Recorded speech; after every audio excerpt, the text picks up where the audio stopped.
ተበድን ያልመለስን ሰዎች ኑሮንም ሳይኖረንም በቀጥታም በተዘዋዋሪም የሰው ሀቅ እየተዳፈር የወሎ ባህሪ እንደዚህ ነበር። ከወሎዬነት አልፈን ተርመን የሙስሊሞች ባህሪስ እንደዚህ ነበር። የሰው ሀቅ ጥበቃችን እንደዚህ አልነበረም።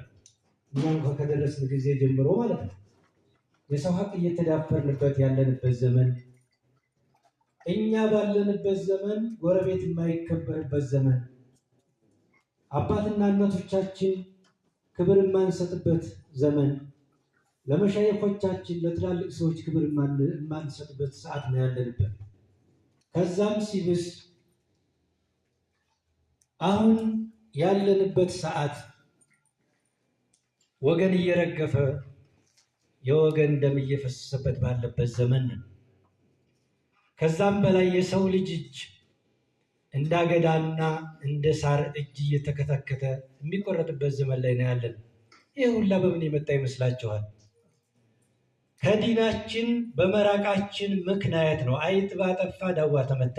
እኔ ወንጀለኛ ከሆንኩኝ ለማህበረሰቡ በእኔ ምክንያት የሚመጣው በላእና ወንጀል ይተርፋል። ይህን አትጠራጠሩ።